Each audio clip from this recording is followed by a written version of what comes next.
You ready? Yeah. I think I'm ready. Okay. Not Talk- that talk good. hat, Mike. Talk good. Me talk good. Talk good. Welcome to Curling Nation Season 4, Episode 7. Popcorn giving you the mustard. We're down a man today. We're down a man Craig's today. on it. Well, Craig's he's on not assignment. officially on assignment yet, but he's going to be on assignment tomorrow He's on on a assignment plane of his to own Switzerland. making. So Yeah. He's playing for the Bull. yeah. It's Good gonna luck. be Good your- luck, Craig. It's your Bull. I got Gotta Anyway. be your bull. gonna be your Bull. You get a Yeah. good look at a bull by going to a curling tournament, but it's We're gonna flesh that out a little bit. yeah. But before we get to that, we have Steve Emt coming on the show. Mhm. We had a great interview with him. Yep. Super fun guy to talk to. But before that, we are brought to you by Motus Financial. Visit motuscc.com for all your credit card processing and point of sale needs. If you have a small business or even a curling club or a big business, where you need a lot of point of sale stuff, visit motuscc.com. Mason can get you set up. Yep. Also, Endgame Curling. Endgamecurling.com. Croy's got some good stuff out there. He's got a great travel broom if you like to spiel. The travel broom is pretty He's dope. got a new, smaller, The icon. the Icon, It's called the icon. a competitive head. I don't think I can do that read off of memory, but I could probably get close. Mhm. Yeah, it's a good head. It's smaller than the first one. Mhm. More little in line little with bit lighter. a little bit lighter, more in yeah, line it's with like great. competitive play. He's got world fabric as well as standard fabric, economical broom head replacement. All you gotta do is change out the fabric. Yep. It's great. Visit great. endgamecurling.com. All right. So we're talking to Steve Emt in a little bit. Yeah. He's going to tell us about the world wheelchair curling team, U.S. team. I have something that we didn't discuss that I would like to discuss. Okay. I follow some curling things on the face space. Mhm. I have seen 8 million 8-enders this year. Like there have I've been seen a couple. Yeah. so many.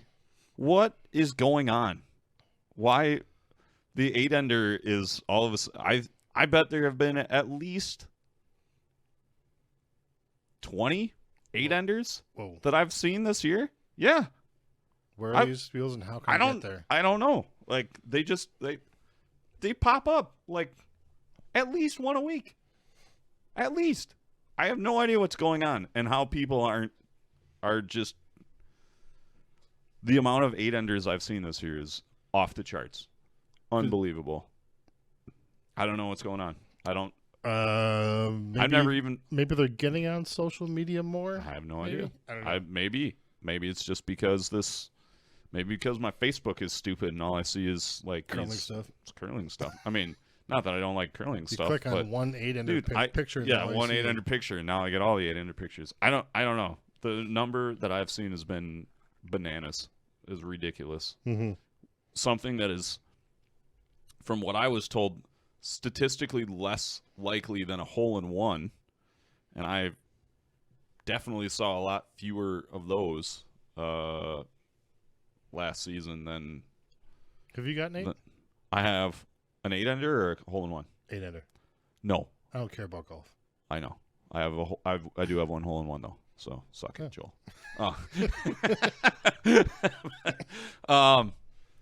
No. I was close to giving up one at Wausau Men's a couple of years ago against Jeff Goodland, and I was like, nah, no chance. Like I threw something hard. I threw something hard to try and like into the pile. roll into a pile. I was like, oh, it's there, and I had to throw it really hard to try and make a triple or a quad or something, and I might have taken one out. And I went down, and the guys that were in the on his team like waiting in the hack for him to throw. I was just like, sorry, and they're like, what? And I was like, yeah, just look at how many are still in the house. And they look and, oh, Oh, that's cool. I'm like, there is no way we were giving up an 8. I've gotten close to that though. Yeah? Giving up an 8 or getting an 8? Yeah, giving up. I had to make a 4-foot draw, no backing. Couldn't even make a hit. Like there was shit everywhere. Yeah. It was bad. But I made it. You made it. Got Nice. 7. It was rough. There you go. Anyway, some updates. Yeah. U18 championship. Yeah. Finished up. Team Hebert won for the boys. That was out in Rock Creek, I think. It was. Friend of the show, Pep. Coach of that? Was coach of Team Hebert. Coach of that team. Yeah. And team, I'm probably going to pronounce this wrong. I'm sorry. Pekowitz? It could For the be. girls? It could be Pekowitz. It could be Pekovich. Apologies for the pronunciation, but apologies I don't know. Apologies if you listen to the show. But congratulations to them. Yeah, for sure. That's That's just a national. Nationals. That's just national thing. Doesn't go There's anywhere. no worlds for that, right? As far as I know, there's no worlds for it. Okay, got it. Men's and women's nationals are coming up in East Rutherford, New Jersey, Yep. at the American Dream Mall. I don't know. Something? We discussed this It's at a shopping mall. a little bit. Yeah, interesting. Some flashbacks to like a '90s movie. Just I don't even have a good '90s movie, but like at the mall. Do I need to like go shopping for a jean jacket to get and wear to the mall? Yes. Yeah, you should. Yeah, you should have a jean. Time to grow a mullet? You should have a jean. You should get a jean jacket and put our logo on it and wear it. Wear it around nationals. Nice. No. What you should do is you should get a jean jacket and have it airbrushed with our logo. Ooh. Now we're talking 90s. Boom. We'll have to see if that's in the budget for the show, because right now I think beer and alcohol is taking up right? Yeah. most of it. Yes. Nice. So yeah. Oh, that would be great. Cool.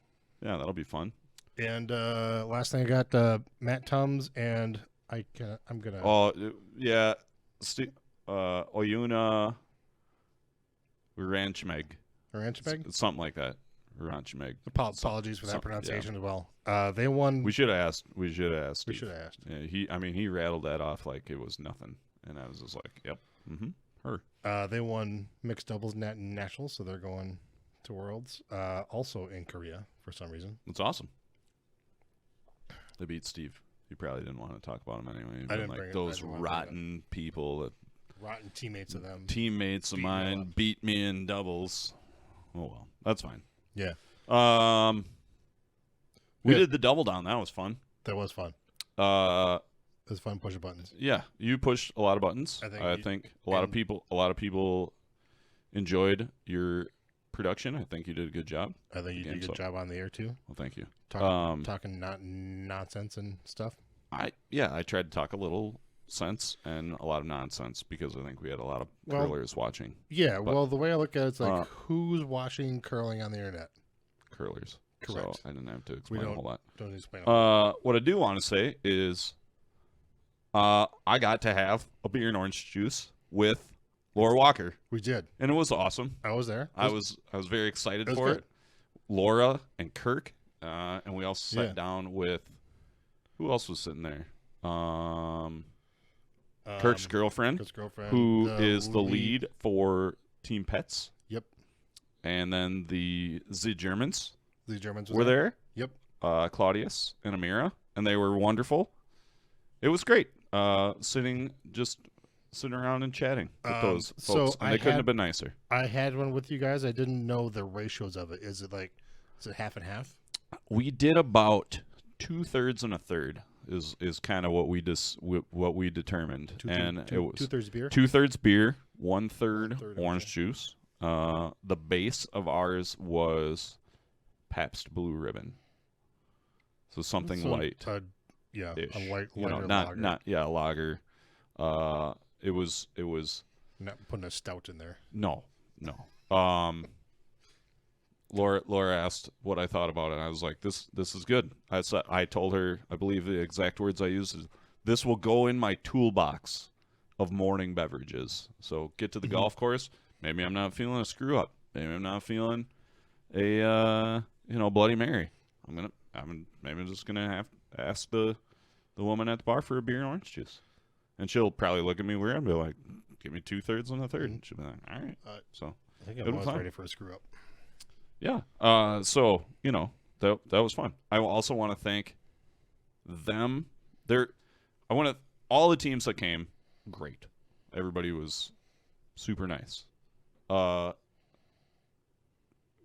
Kirk and Laura were ended the year at number 1 in the world, are number 2 currently, and they chose to come to Madison.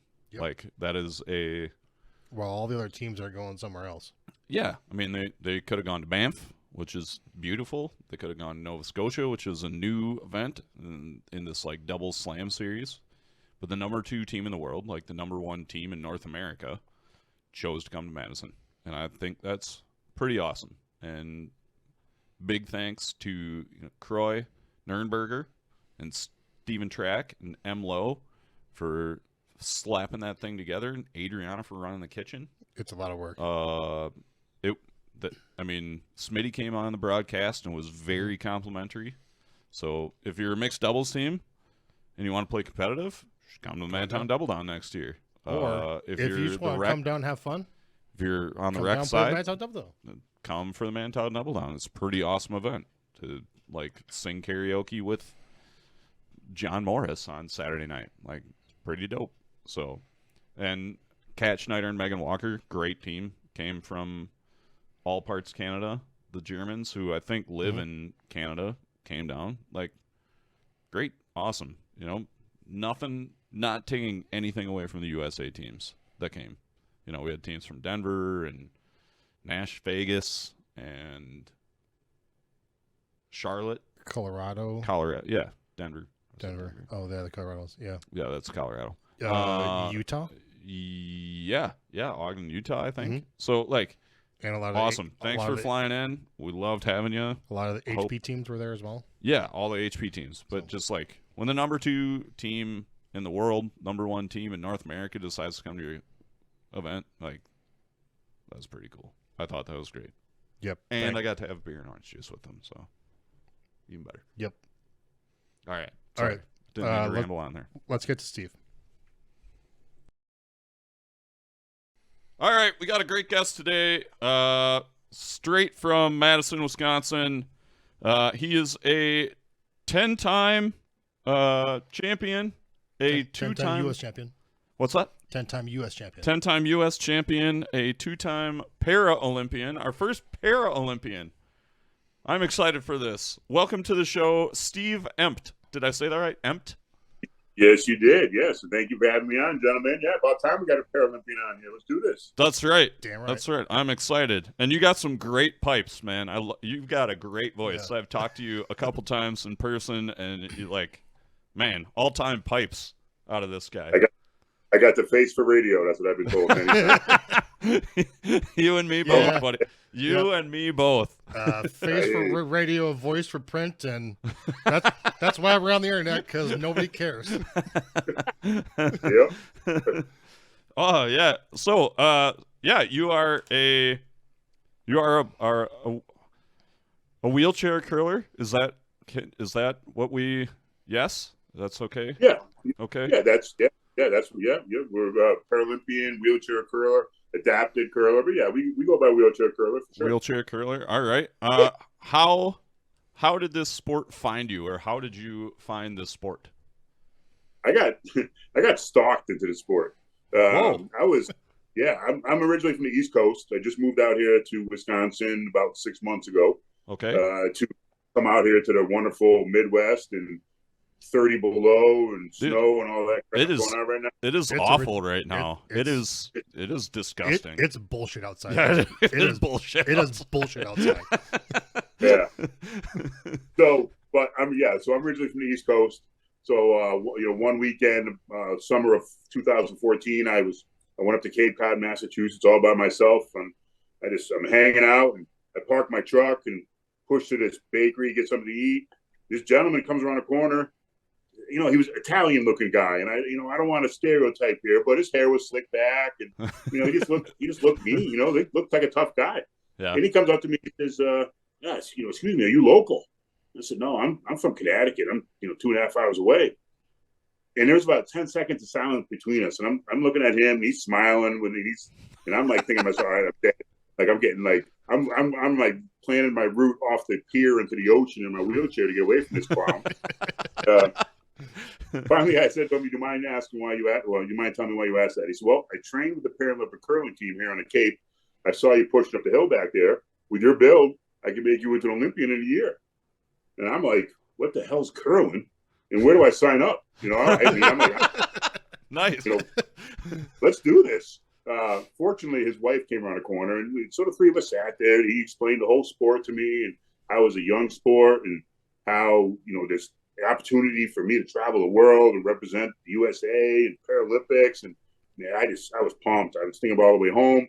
Got home, I Googled it. I went back like 2 weeks later. I tried it for the first time at Cape Cod Curling Club, and it just, the sport. It just bit me right away. Yep. The fire was right there, and it's just, man, this is something I want to do. So, but yeah, man, I got stalked into the sport, and that man that stalked me was Tony Colaccio. He is unfortunately no longer with us, but he was one of the coaches on the Paralympic team. Okay. Incredible being, and you talk about how things happen and why things happen in the world. He was just driving down the road, and he saw me, he got out and he walked around Woods Hole, Cape Cod, Massachusetts, for 45 minutes until he found me. So crazy how things. Here I am now, and just living a dream, and honored and blessed to be able to do what I do. So yeah, I got stalked, and it's funny, in my book, I have a book out on Amazon, and when it came out, his wife was like, "Can you, do you think you can stop referring to Tony, my former husband, as a stalker?" I can't. I can't. You know what I'm saying? Like, Tony's a stalker. Like we'd be in like Bratislava somewhere, and he's going up and hugging all these local people and talking. He's a stalker. Sorry. He's a stalker. I got stalked at this point. So glad I did. Well, if the white windowless van fits, I guess it's fine. But free candy, right on the side. Yeah, or whatever it is. Yeah, 100%. Yeah, free candy, free puppies. Yeah. Yep. Were you active in any other sports leading up to like getting hooked on curling, or? Curling came along in my life perfect. I had my crash in 1995. For 17 years after that, I tried a bunch of different adaptive sports: tennis, basketball. I did a bunch of marathons and my hand cycle. That's nuts. Any runners you got out there in the audience? I mean, God bless you. 26 miles. Man, that's nuts. Yep.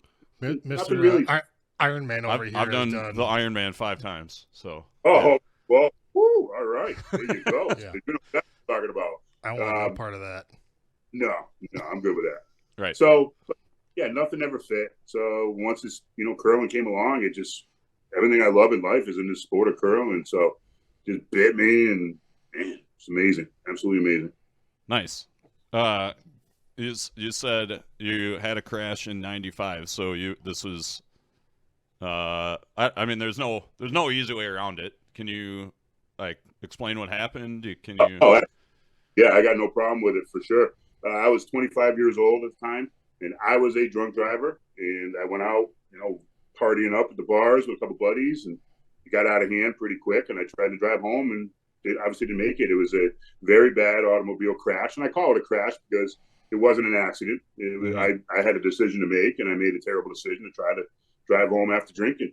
And 2:00 in the morning, rolled my pickup truck about 75 yards down the highway, doing about 85 miles an hour, and thrown from the vehicle. And I was going down the drain. Unfortunately, just again, a police officer just happened to be driving the other way on the highway at 2:00 in the morning in Connecticut, and saw my truck down in the ditch.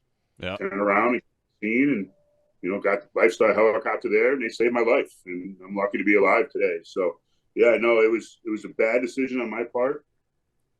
A lot of good things have come out of it. I'm a public speaker now. I travel around the country, and I speak to high schools about the dangers of drinking and driving, and corporate and whatnot. So I made a terrible decision, and I just want to continue to educate others and motivate others to make good decisions in their life and not do stupid things. And I had everything going for me, guys. I mean, I was an All-American, a high school athlete, soccer, basketball, baseball. I played basketball at the University of Connecticut before my crash, and I went to West Point, and I was ready to take on the world.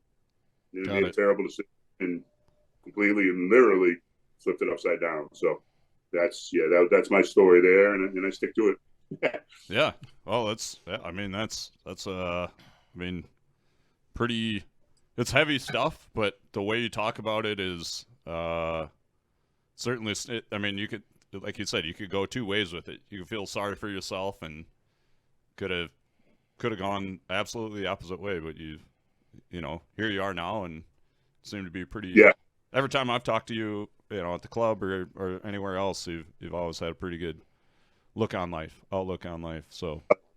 Absolutely, I love every day. I appreciate every day, and there's a saying that I live off of every day. It's it's not what happens in life, it's what you do with what happens. And that's what matters.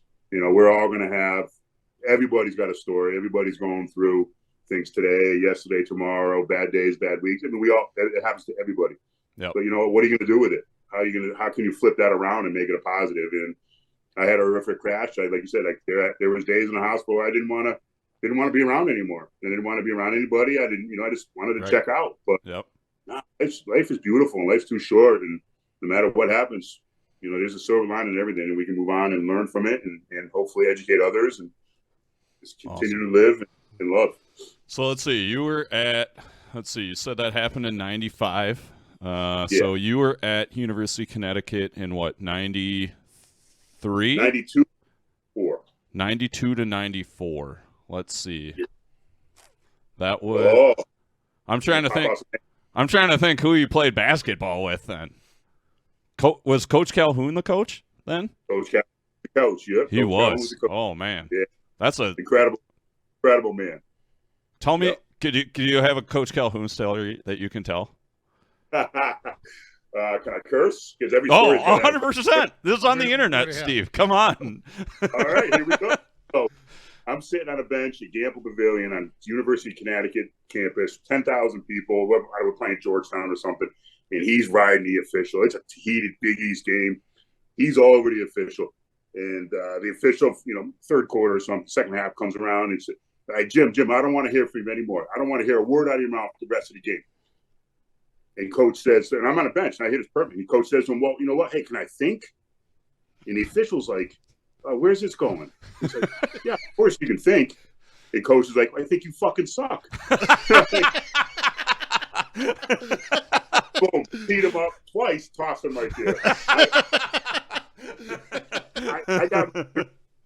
I'm crying, laughing. I'm getting this game going on. He's stomping and spitting everywhere. Oh, just incredible human being for sure. Great coach, great father figure to me for sure. Yeah, that's my favorite story, and I got many more, but we don't have enough time. That's awesome. That is a great story. I like that one. Let's see. You would have predated my favorite UConn Husky of all time, Mr. Jesus Shuttlesworth, Ray Allen. No, I played with Ray. Did you really? I did, yeah. Ray's a good friend of mine. Actually, Ray and I was the first one he played one-on-one in Gamble when he came up, was part, when he enrolled. So, but yeah, I played with Ray Allen for 2 years. Danielle Marshall, Scott Burrell, Donnie Marshall, Kevin Ollie. So 5, 6. Kevin Ollie's the coach there now, right? Nope. No. Kevin Ollie was the coach for a few years, won a national championship, and he's actually with the Nets now. He's the assistant coach of the Brooklyn Nets. Okay. So I played with probably 7 or 8 future NBA players, and only me on the end of the bench. I played 38.7 seconds in 2 years, guys. All right.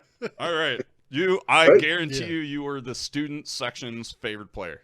Because I went to the University of Wisconsin. Joel went to the University of Wisconsin, and there was always the one guy. I had basketball tickets. There was always the one guy at the end of the bench. Like, he would come out, and it was I think it was Tanner Bronson one of the years that I was at Wisconsin, and big blowout game. Like, coach would be like, "All right, let's go." you know, and he'd get up, and the whole student section's just like, yeah. On the back of the jersey, still got probably shorts around backwards. Oh yeah, that was nice. Oh, that's right. That's right. That's fine though. I mean, probably not even stretched out. That's a still pretty impressive basketball program to be part of. So yeah, people, and once a Husky, always a Husky. So I definitely bleed blue, and we're number one in the country right now. Oh man, really? Good luck with that. That'll be a week, and then they'll get beat by somebody that they shouldn't, and that's the way college basketball is. This dude, man, filling out a pool sheet anymore is ridiculous. No, don't even bother. It's just roll the dice. I mean, yeah, it's ridiculous. Pick match colors or something. Yeah, something crazy. You also, you said you were at West Point. Yeah, I was a kid at West Point before I transferred to UConn. Yeah. How long were you there? 2 years? I was there for 3 years. So I graduated high school in '88 and went right into the military. I went to prep school for a year, to West Point Prep School in Fort Monmouth, New Jersey, and then went to West Point for 2 years. And then my father passed away my freshman year when I was 19. Didn't really deal with it the right way. I thought I was tough and mature and man enough to, at 19, to deal with the loss of my father, and that went sideways pretty quick. I suffered academically. I was on academic probation, and I said, you know what? I'm just going to resign from the academy and come home and be with my family. And got it. Rolled at UConn and walked onto the team, and yeah, that's that part of my life. The rest is history for sure. What is my brother's 2001 West Point grad. Whoa. Oh, and I'm a retired Air Force or retired Air Guard Reserves. So excellent. Yes. I've done my time. Yeah. Yeah. Good for you. Do you have a good Army Navy story? Did you ever go to Army Navy? Yeah, I went to 3 games. Yeah. Yeah. Well, the week before, just hell. Especially when you're a plebe at West Point. Really? You're a freshman. Mm-hmm. Oh, hell. Yeah. Jockstrap rallies in the snow. Oh, yeah. Like ridiculous, stupid stuff. Yeah. Like upperclassmen making me like stand on one foot for hours and singing stupid songs. Yeah. And a jockstrap and 3 feet of snow. Yeah. Pretty dumb shit. Yeah. Yeah. I've heard a lot of stories. So oh, man. I'm not going to go into those, but yeah, it's a trial for sure. I never did any military service, but we lived out in Colorado Springs for a few years, and I was lucky enough to go to a few Air Force games. And I mean, it's just that campus is amazing. Like beautiful. And then they do the flyover there. And, like, I know they don't actually dip down into the stadium, but, man, some of those pilots probably could. Like, it's down in a bowl, like, in the mountains, and they come over, and they're just like, it's amazing. I would love to go to Army Navy someday. I've been to a couple Army football games at West Point. Yeah. Yeah. Mikey Stadium, gorgeous. Oh, yeah, the whole thing is just, like, the whole place just goes nuts. Like it's a whole big event. It's great. Yeah, it's just such like Army Navy game is definitely on my bucket list. I would love to go. It's all those guys are there's very few of them that go to the NFL, and even the ones that are good enough sometimes don't always get to go.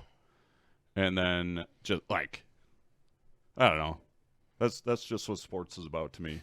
Like playing for the academies, and they can go out. I mean, they might play Wisconsin and get beat up, but they're going to be in the game. They're going to battle, and all the service academies, Army, Navy, Air Force, everybody. I mean, that's what they do. They battle, and they're fun to watch. And it's definitely another honor of mine to be a part of the long gray line. Didn't graduate, but I still got a bunch of buddies that did and served time and served in the wars and all that too. So God bless all our veterans and. Thank all of us for doing what we did. Got it. Let's talk about some. I mean, you got a great story. We can loop back to those stories, but So how long did you get from accident to turning it around and making it a story to tell people and being a motivational speaker? How long did that take for you? To be honest, guys, it didn't take long for me. I had a couple days in the hospital when I was doing my rehab where I hit rock bottom. Mm-hmm. I was literally bedridden for 2 days. And by what I mean bedridden, I mean I could not get out of bed for 2 days. So everything had to happen in bed. And that's when I hit rock bottom. That's when I got the darkest. And that's, I just didn't want to be a part of this anymore. I got all these questions and I allowed all these negative thoughts. And that's the key word here, because we're in charge of our minds and our actions, everything. I allowed all these negative thoughts. Who's going to take care of me? I'm a vegetable now. I mean, I'm not going to be able to do anything. I'm feeling sorry for myself and, pissing and shit. It's like, come on, But then you know what? They put me in a swimming pool. And it's kind of ironic. And I'm not a religious person. And if you guys are, that's beautiful. But personally, I'm not. Mm-hmm. But they put me in a swimming pool, and it was like, it was almost like born again. It was like, damn, I got to change my thinking here. I got to stop being this negative person I've been for the last couple of days, and just flip my thinking. And I can do this. I can get through this. I've done greater things in my life. This is not a big deal. And so there was, it don't get me wrong. It took years of rehab. It took years of therapy to get through, especially at 25, such a horrific change of life. But it didn't take me long I went back to work probably 3 or 4 months after I got out of the hospital. And then ultimately I went back I started teaching, and I was a middle school math teacher for 20 years. I was coaching high school basketball for 20 years. And just, it didn't take long for me. And I was getting requests right away, especially being a UConn basketball player. Now there's, he went out and did something stupid and almost killed himself in a car crash. Hey, let's get Steve to come to our school. So probably a year after my crash, I was getting requests from schools in Connecticut to come out and speak to their student body, especially during prom time. And then, I was trying to do it as much as possible, but it was difficult because I was teaching and coaching. And then basically when curling started, I said, you know what, I'm going to flip this. I retired from teaching back in 2016. And for the last 8 years now, I've just been all out and doing as much as I possibly can all around the country. And whether it's, again, I do a little bit corporate, which is nice, but, put me on a stage in front of 600-700 juniors and seniors in high school. And, I got them. You can hear a pin drop, and I got them. And I get compliments all the time from administration afterwards, like, damn, Steve, we've never had a speaker like you come in and do what you do. Because I'm honest, guys. I'm not going to get up there and I'm not going to bullshit anybody. I'm honest. And I mean, we've met at the club before, talked a few times. I'm not going to get up on stage and bullshit these kids. It's not worth my time or theirs. Yeah. Just tell them, be honest with them. So yeah, they can smell that coming too. Oh yeah, they are very smart and very observant. They can smell a fake right away. So that's as long as you're up there and you're honest and you're open and you're caring and I got them, and I love doing it. Absolutely love doing it. That's awesome. I hope you do, now that you're in the Midwest, I hope you do some schools around here. It's a big deal. It's a powerful message. Some of us grown-ups could probably learn a thing or two from you as well. So, yeah, that's what I hear. But yeah, you know what? Hey, we'll make an impact wherever we can, right? That's what we do. For sure. Let's talk about your curling journey. So you got stalked and started curling in Cape Cod. Yep. And then you went back to Connecticut. Where ultimately did you start curling in earnest more regularly?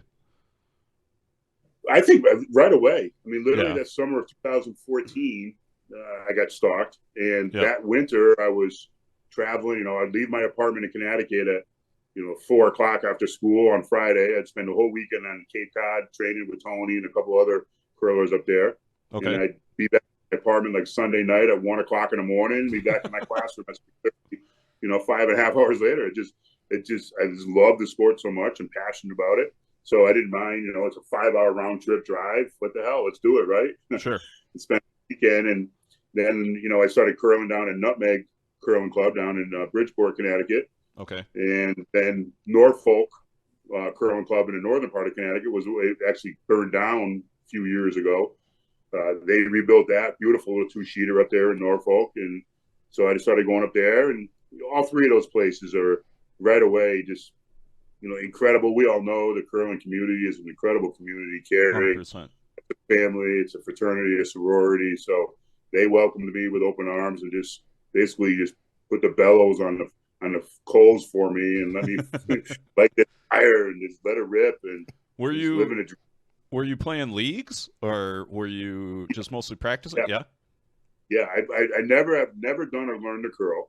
Okay. Tony threw me in the leagues right away.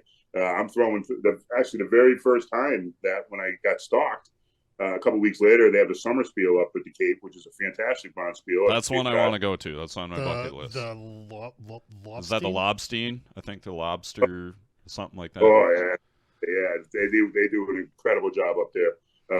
But I went up there, and Canada was coming down with 3 players, and it was an international spiel.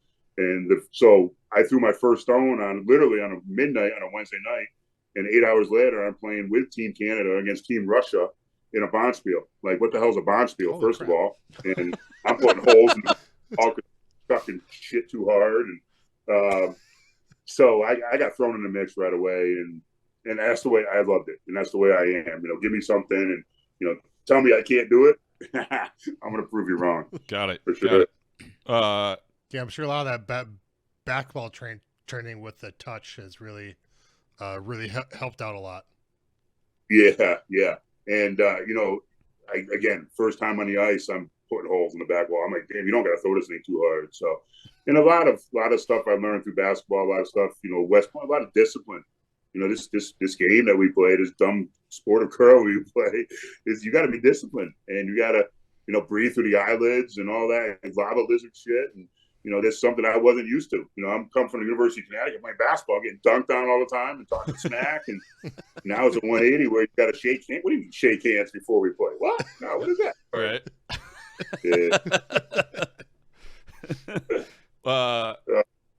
So when you said you just moved here, Yeah. I mean, so you'd been with Team US. You have what? 10? You said 10 U.S. championships. Yep. And you were curling out of the East Coast. What prompted you to move here? Just the Madison Curling Club, Got it. ice at the Madison Curling Club, championship ice. I was traveling out here twice a month anyways. It got expensive, airfare, rental, hotel, all that stuff. So said, you know what? No, I want to go where I can, I was driving 2 hours basically to go to Norfolk. Incredible ice out there. They do a great job.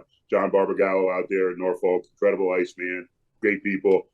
But I wanted to get closer to championship ice. Now I live in Forest, so I got an 18-minute drive. And it's a game changer where I can just hop in my van and 25 minutes I'm on the ice playing on championship ice. You guys know we have the best ice in the country, I feel. Jeff does a great job. It is outstanding. Yeah, we're very fortunate to have this ice. You guys are playing on Mondays with your wheelchair team, is that right? Or most of them?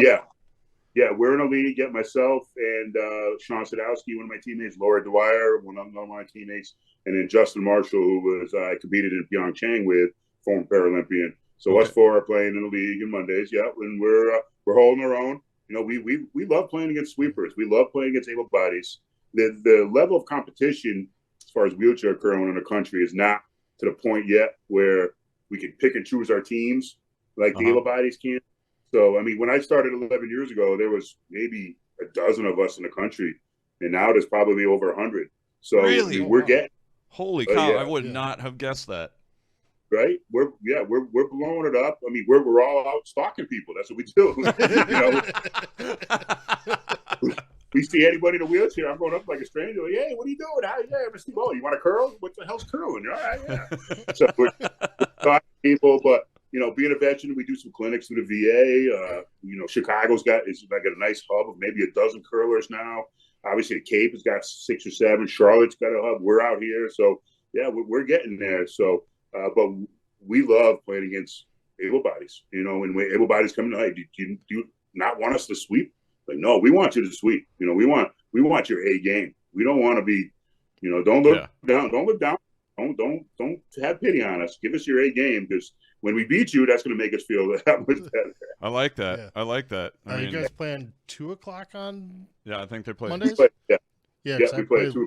Okay, Yep. because I play one of the late shifts, and Like I have not seen you guys down No, there. I think I saw them sign up. I know Justin was curling here. Did you talk Sean into moving here as well? And Laura? Yep.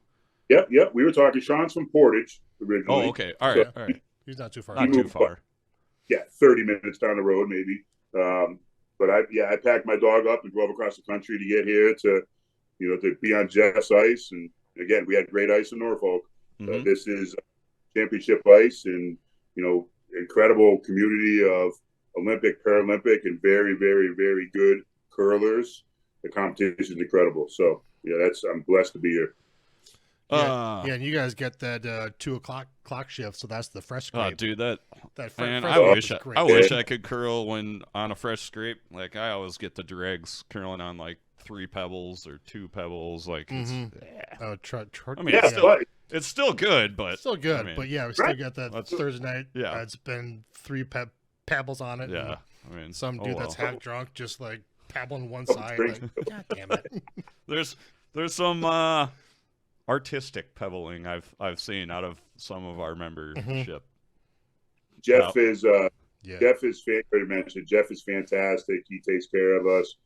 We are blessed, the Madison Curling Club, to have somebody like Jeff out there, and others too. I mean, there's a couple people that he's training and all that to do the ice. So 100%. And we got Sean Olson that comes by. Yeah, I mean Sean is a member here. He helps out Jeff pretty regularly. It sounds like they bounce stuff off of each other. Sean, for those who don't know, is the head USA curling ice technician, I believe is his head tech official title. I don't know. Something like that. I don't know. Head grumpy ice maker. Those guys, they're a different breed, man. They are a different breed. Wow. Got that right. I love them. I had a conversation with Jeffy during the double down. He had caught wind that Craig and I were calling them grumpy. He's like, "We're not grumpy." I'm like, "You're grumpy right now." He's like, "Well, it's because we have to deal with you clowns." I'm like, "Well, you're grumpy." You're grumpy. That's all I'm saying. You're grumpy. But we love our ice makers, all of them. So most of the time, yeah. So you started curling, and it sounds like you got into it pretty quickly. When ultimately did you become part of Team USA, and how did that make you feel? Like what did that mean to you when that was right away, again, the summer of 2014, when the team came back from that year was Sochi. So when they came back from the Paralympics, I basically jumped on with them right away, started training with them, and was named to the team just a couple months later. So I picked up the sport in the summer, and in that fall of 2014, I was named to my first Team USA. Never forget it. Wausau Curling Club was the trials. I got to hold back the tears now. I mean, it's just an incredible honor to be named to the team.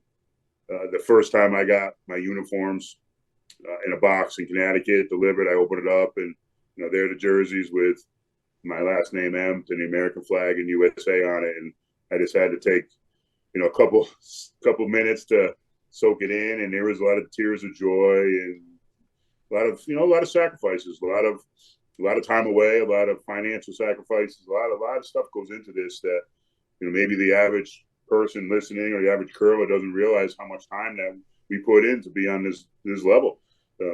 Sean and I and Laura and Matt, everybody else on the team at their own respective clubs.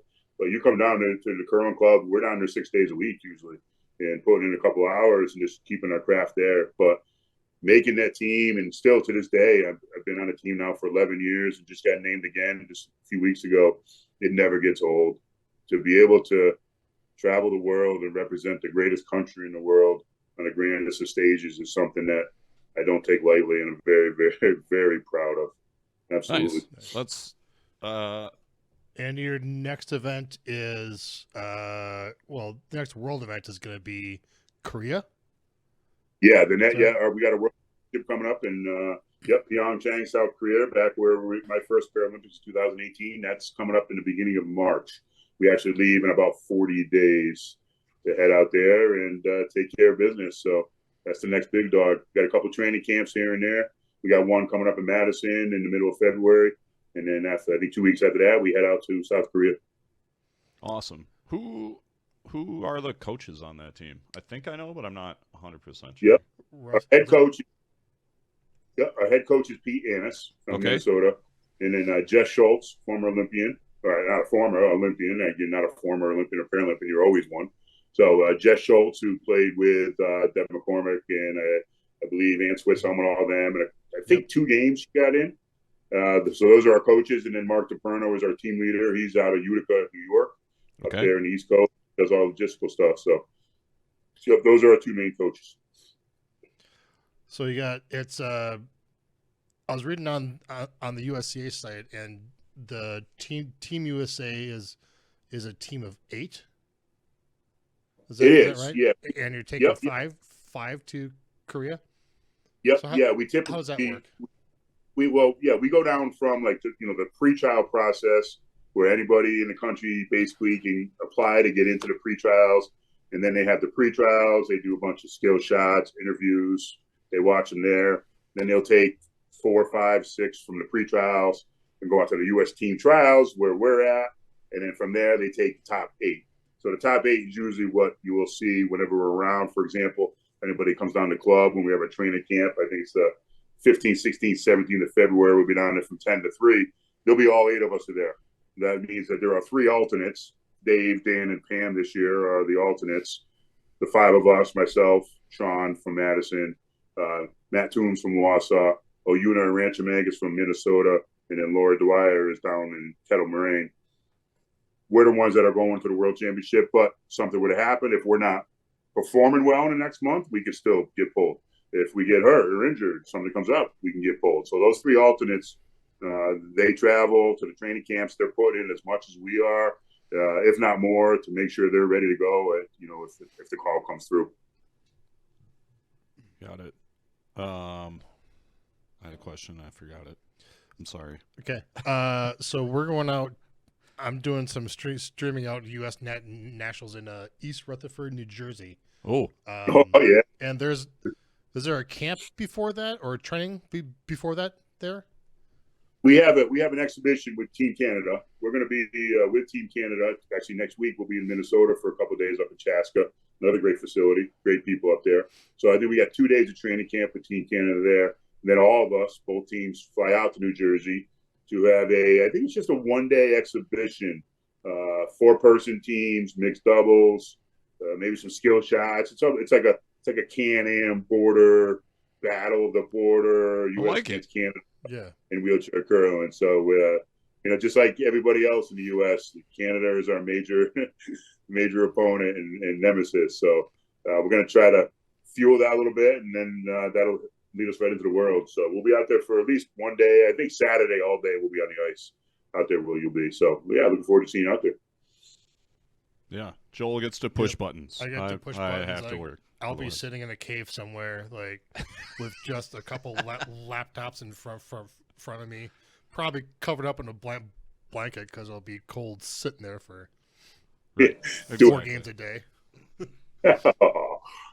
Yeah, it's going to be a good week, though. It's going to be, to be on the same ice with the able bodies, the best teams in the country. It's just another blessing that I'm fortunate that I can participate in. That's cool. What's been the most challenging thing for you since picking up curling? What's one thing where you're just like, God, I cannot, not that you can't wrap your head around it, but you're just like, why? Do you have anything that you're just like, oh?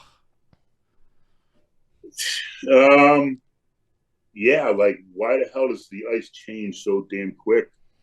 It does. You just throw one stone, and I mean, how I just threw this 2 minutes ago, and now I'm throwing it again. It's completely different.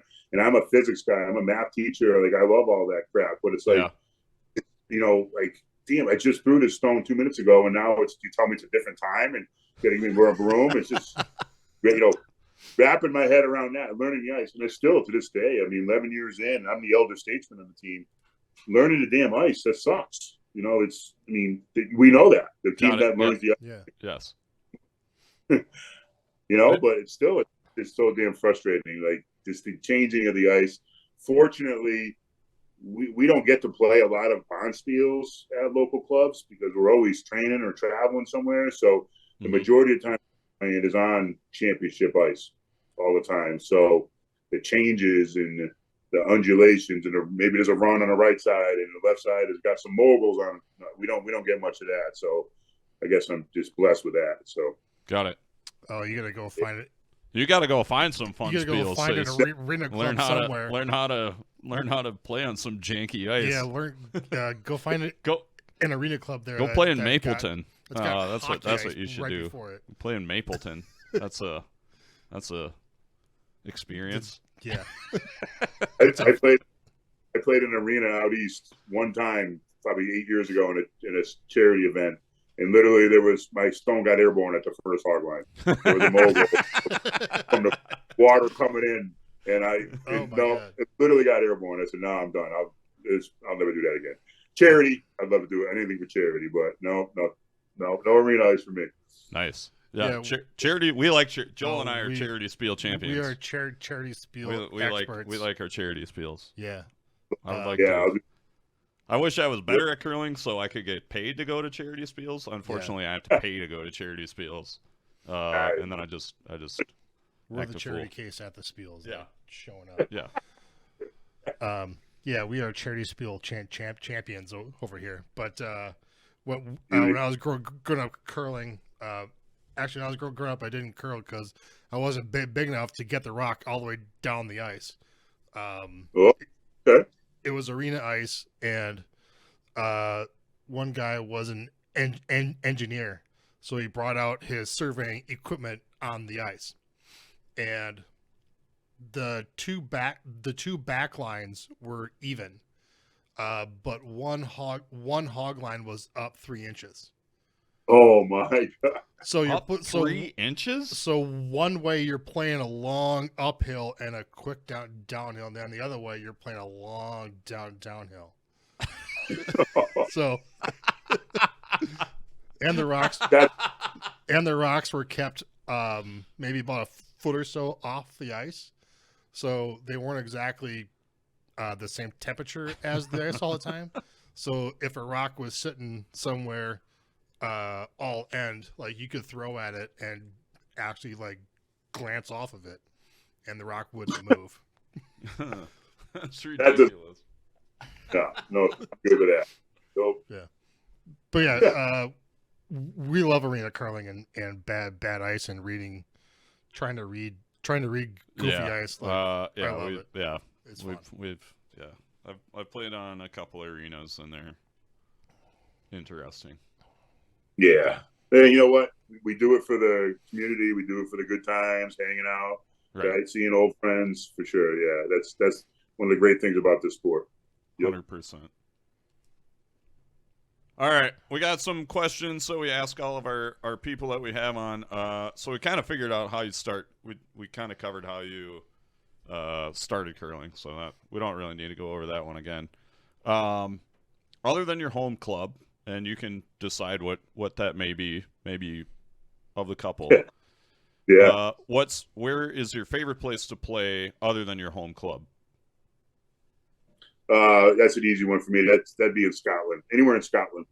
My first international trip was to Braehead, Scotland, and I'm in the house and I'm holding the broom and I got tears rolling down my cheeks, and the other skip looks at me like, "Are you all right?" I'm a big dude. I'm like 6'5", and I'm 240, and I'm sitting there in the house crying like a little baby.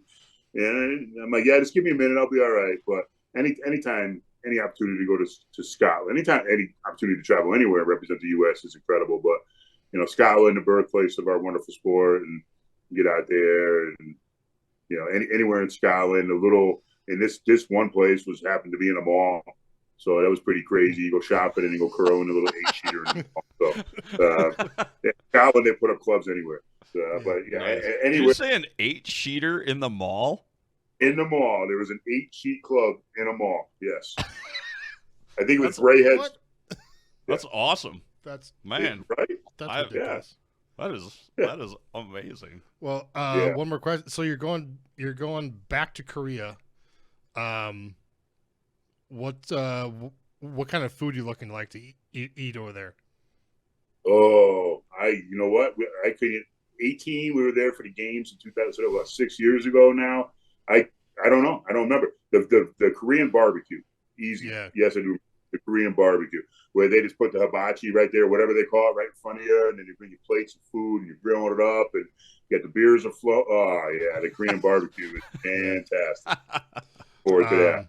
Yeah, I was deployed there for three months back, actually just before the Olympics out there, and I was member. I love the beef bulgogi. Oh yeah, that's good. Yep, I like that one. Oh, I missed that one. That was really good. I've never been to Korea, so I have no stories about food. Yeah. But I didn't eat dinner, so I'm kind of hungry now. Okay. Thanks, Joel. No And problem. Steve. You're welcome. No All right. problem. Next question. What's your favorite Bonspiel? It would have to be the summer spiel at the Cape, and because that means a lot to me. It's the wheelchair Bonspiel was in memory of Tony Colaccio, the one that stalked me. Again, we lost him a few years ago to a quick, awful, ugly bout of cancer. Just an incredible human being. So any chance I get to go back to the Cape and just either practice or specifically play in that Bonspiel means the world to me, because he was an incredible human being, and I'm here today because he gave me an opportunity, and that's all he did. You know, he stalked me and gave me an opportunity to participate and do something, be a part of something bigger than myself. And I'm where I am today because of Tony. So that's an easy one for me. Go back to the Cape and play in the summer spiel. Nice. I didn't realize that they had a wheelchair-specific spiel. That's awesome. Yeah, they did for many years, and then it just, I think recently I think this last year might have been the last summer wheel spiel, we call it. But I think they're going to have one in a different part, maybe in the winter, because it's expensive at the Cape. You know, when we're talking, I mean, that's, you know, the hotels. I mean, that's a price tag. So I think they're going to move it towards more like winter time. Got it. Yeah. All right. Setting money or championships aside, what is the best or weirdest thing that you have won? A bottle of mustard. All right. That's pretty good. Right? And I did it because I threw a triple. I threw a triple takeout, and there was a bottle of mustard, and this was from an old gentleman, Popcorn his name is. He's from Texas. He's an old vet, a wheelchair curler, and he would just yell mustard anytime somebody was throwing takeouts. And if you hit a triple takeout, he gave you a bottle of mustard. Like I don't know what brand it was. I mean, what the hell? All right.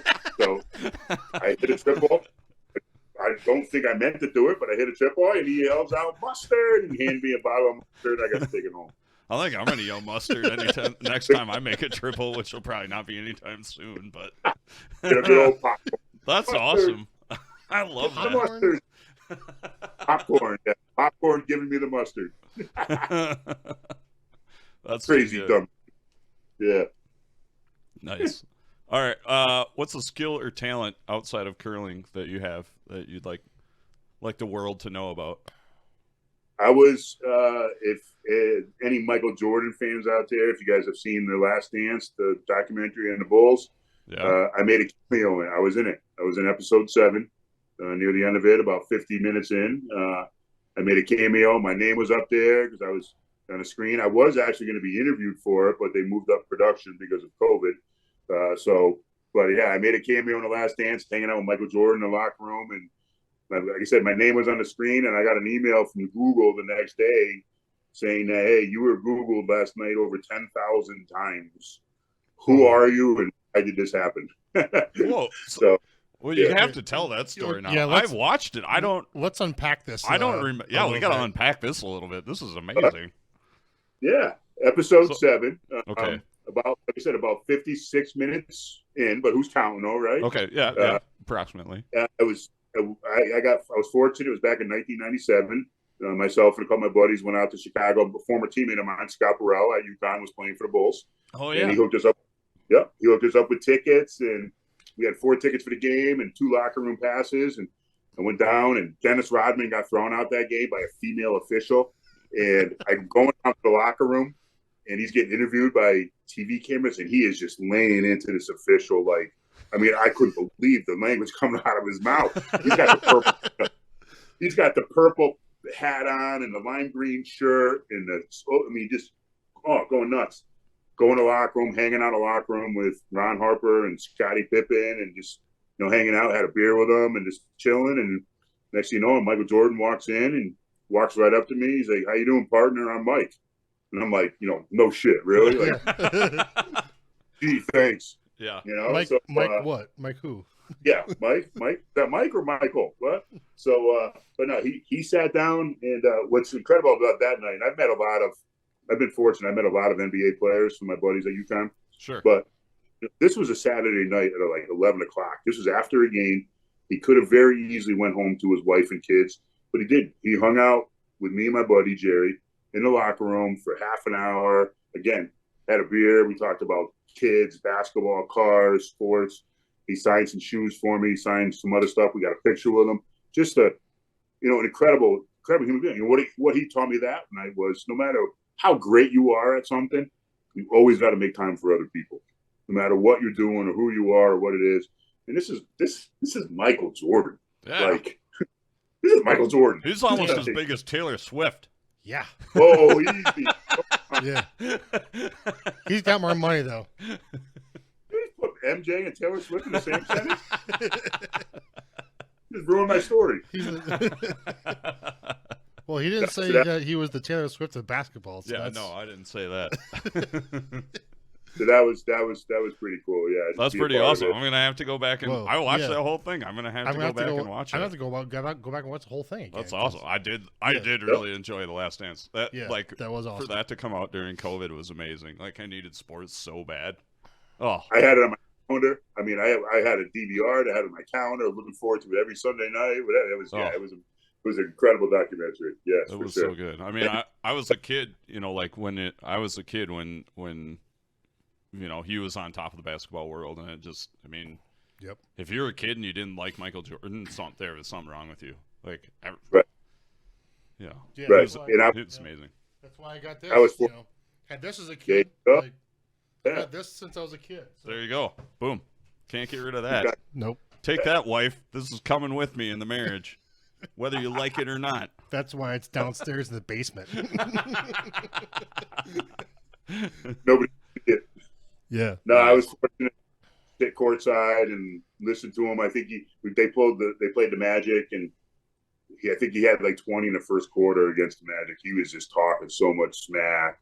It was just awesome to watch, and that's awesome. Yeah, pretty cool to be a part of. So that's one of my claim to fame. Nice. Was in The Last Dance. I love that. Yeah. I love it. That's great. That's awesome. Oh, that's great. So what helped you along the way to be a better curler? Oh, damn. No, that's all kinds of the people. My coach, Tony was a huge influence on me. Tony taught me right away. There was times I'd come off the ice at the Cape after missing a shot or losing a game or whatnot, and I was pissed off at the world. I just wanted to throw my stick and punch a hole in the wall. And every time I come off the ice, he's there. He's got his arms wide open for a hug. Give me a hug. Hey, Steve, I love you. You know what? Hey, that's curling. That's curling. And I hate that damn saying. That's curling. I hate that. No, that's not curling.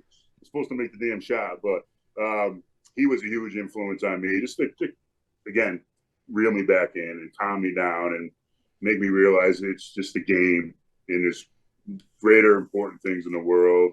There's homeless people living out, in the shelters right now in our neighborhoods. There's people that are sick, and we get an opportunity to play a game. So he was huge influence on me. My coaches along the way and my teammates, the support, the community of this incredible sport, people wanting to help out, whether it's fundraisers or just time on the ice or just hanging out, just, everybody along the way. has been a part of my journey, and I can't thank my my communities back home. I came from a real small town, 7,000 people. They were behind me 100% all the way, all the games and all the worlds and all the Paralympics. So I think the people definitely made this is making this an incredible ride for me. That's awesome. Awesome. Yeah. All right. This is a fun one. Oh, right. no. You're going to a Bonspiel, and you get to take your ideal team. We've allowed people to take 5. I mean, the wheelchair Olympic team has 8. I will allow you to take 8 if you really want to. I don't care. There aren't any rules with this question. So you can take whoever you want. Curlers, famous people, alive, dead, doesn't matter. So who do you want to take? And then where would you like to go to curl? Oh, man. All right, I got to start off with Michael Jordan. I got to start with MJ. He's Okay. the ultimate competitor. I love it. I'm actually a good friend of mine from high school is a good friend of his. So I kind of talk smack to MJ through my buddy Steve. His name is Steve also. And I don't know why I do that because I'm kind of poking a bear, but I'm trying to get MJ on the ice somewhere. And my buddy Steve's like, oh, MJ says he'll kick your ass. And I'm like, oh, I'll bring it. So I don't know why I'm doing that. I'm kind of poking a bear there. So definitely got to start off with MJ. Larry Bird. I think Larry Bird for some reason. The Hick from French Lick. Let's go. Those two would be a gem to hang out with together. Right? That'd be nuts. I think because there's a lot of social beverage consumption in this sport, somebody like a Charles Barkley, I think, because I know he likes to, he likes to throw a few down. You're going real basketball heavy. I like this. Right? Yeah. It's a dreams of mine. After that, I don't know. That's I don't even know after that. That's a tough question. You're gonna skip, right? Like you're skipping, and then I would have to fight MJ for it, probably. But yeah, that son of a bitch is gonna want his hand in everything. That's probably true. That's probably true. Yeah. He's gonna want a last shot, so maybe you'd have to play. Maybe you could skip and throw third rocks. Well, that's probably because MJ is going to have a lot of money riding on that last shot, so he wants to throw it. Barkley's going to throw lead because he's going to be hungover all the time. Yeah, I don't know. That's true. That's why I play lead. Nice. Yeah, that's great. That's a good team. Third, throwing second. Yeah, here we go. Where would you go? Where would you go? Just find a fun spiel somewhere, or would you maybe take them to Scotland? And then you could play golf. We'd probably jump on Jordan's plane somewhere and fly off to I don't know, Monte Carlo or someplace. Maybe Vegas. No, we're going to Vegas. Vegas? There you go. Yeah. They're going to have some dedicated ice soon. Mm-hmm. That'd be pretty dope. When you get that team together, let me know. I would like to be at that spiel. Yes. I can carry the brooms or fix drinks. I make a mean bratwurst. Yeah. So Joel could bring some bacon along, and it would be great. So you guys are in. Absolutely. Nice. Yeah. All right. Excellent. Yeah. Excellent. Throw a few stones, throw a few dice. Yeah, it'll be a good time. Perfect. I don't have enough money to gamble with those guys, though. I'm gonna have to borrow. I do not either. But I will watch them gamble, and I'll just be like, yeah, I'm with those guys. Yep. Yeah. And they'll be like, no, you're not. I'm like, no, it's cool. No, yeah, you guys. Yeah. It's great. All right, last one. If you had I'm assuming you're familiar with the tradition of a walk-up song in baseball. Oh yeah. Okay, if you had a walk-up song for curling, what would your walk-up song be? Pre-game, it'd have to be something mellow because I'm into meditation. I'm into mindfulness, breathing, all this stuff. So pre-game got to be something mellow to keep the heart rate down. After that, it's something along Breaking Benjamin. It's something fire me up, and I don't care if I got to throw a guard or a hit or peel whatever. Breaking Benjamin, Shine Down, Godsmack, those three. That's my playlist when I'm practicing. That's my playlist when I'm working out. Gets me amped up, gets me on the right level. So any one of those, probably any one of those from any song from one of those three would be my walk-up music, and I'd be amped and ready to go for it. Nice. Cool. Very good. Awesome. Do you have any sponsors you want to mention? I guess that's really the last question. Yep, that's the last question. You're a big time curler. You got to have some sponsors? Well, we do. I mean, I appreciate everything that the USOPC is doing for myself and our team. I appreciate USA Curling. They're going above and beyond. They've come a long way in our regards. You know, just maybe 5 years ago, we weren't even on the same page as able bodies, and we get it. You know, we don't have sweepers, so our game is not as, you know, exciting to watch because we let the stone go, and where it goes, and it's actually more difficult on us. But in the last couple of years, there's been a huge shift in, you know, the responsibilities, the expectations put on us. We're expected to win medals, and if we don't, hey, you know what? We're going to hear about it. Ultimately, we can get our program cut. I mean, that's business, and that's the way it should be. So, USA Curling, USOPC. For me personally, the VA does a great job with me, for me, helping me out. Operation Rebound out at the Challenge Athletes Foundation, or I think they're out west. Does, you know, they help me out big time. True Sport, I do a lot of stuff with True Sport, which is a subsidiary of USADA. So I do a lot of speaking, a lot of education through True Sport. They do a great job. Aurora was one of our team sponsors. They'd help out in the past. So we've got a couple others, but, you know, when it comes down to it, you know, the main reason I moved out here was financial, and that's, and I just want to mention that's one of the big things that we have to overcome all the time. We're actually having a fundraiser at Madison Curling Club on February 17th. Everybody will know about it once we get the official small details done. But again, we have a training camp that Thursday, Friday, Saturday from 10 to 3. Anybody come down and watch us, you know, play against some local teams or each other. But then we have a fundraiser from 5 to 8 on that Saturday night. Pasta dinner, raffles, door prize, all that stuff. And all the money is going to help, you know, go towards the 8. It's offset travel, training expenses, and then, you know, hopefully get a jump on our budget for next year. Because right now we're ranked 8th in the world, and the 7 teams above us are all professionals, and they're funded by their government. Wow. You know, go out there and curl. Don't worry about working. You know, I mean, China, $100,000. Don't worry about working. Just go curl and win us medals. Dang, and we're not. Crap. Right? Yeah. We're nowhere near that. Matt Toombs is an accountant. Oyuna works at a college. Pam Wilson's a doctor. You know, I'm a public speaker. We got to work for a living. Again, USA Curling does a great job in supporting us, but to get us above and beyond, and for us being in that position and not being funded like the other teams are, and we're always, you know, in podium contention. We have yet to get the podium. We're going to get that in a couple of weeks here in Pyeongchang. Do it. But for us to be there, you know, we need a little bit extra, you know, to get us over the edge. So that's huge for us. Got it. You said early on that you have a book. What's your book? What's your name of the book? Where can people find that? Yeah. My book's out on. It's titled "You Decide." It's a 6-step action plan to becoming a hero of your own life. It's first half is my memoirs, my life, everything I've been through. Some of it I shared today. I go into more depth in my book. I'm very open. I'm very honest when I wrote it, and I'm glad I was. The second half is just basically some things that I've done in my life. I came up with a little action plan when I was in those dark days in the hospital room to overcome anything, to get through decisions in life, to change your thinking. So that's available on Amazon. You go on there. It's titled "You Decide." Be the hero of your own life. Decide is an acronym. So you know, when I speak to schools, when I speak to corporations, whatever it might be, I empower my audience to, you know, you don't need to look outside yourself. You know, everything that we're going through in life, everything that is, you know, we're going to be successful because of what we do. We're going to fail because of what we do.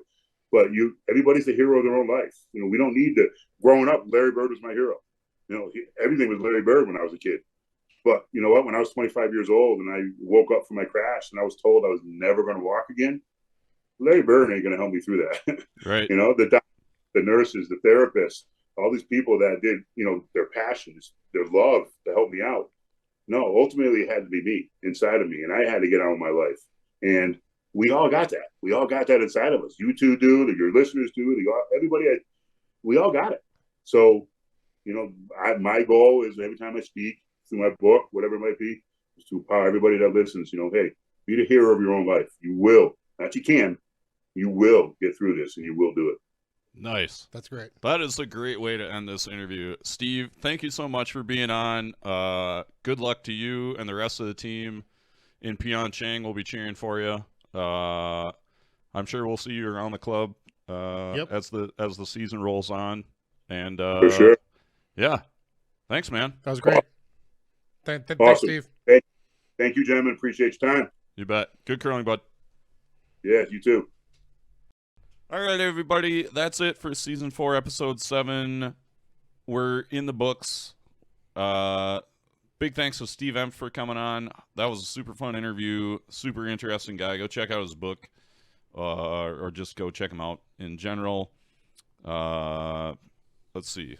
What else? Big thanks, as always, to our sponsors, Motus Financial. Visit them at motuscc.com. Endgame Curling. Check them out at endgamecurling.com. If you want to interact with the show, you can do that. Email the show at curlingnation@curlingnetwork.com. Interact with us on social media. We're on the FaceSpace. We're on the Twitters or the X or whatever they call it.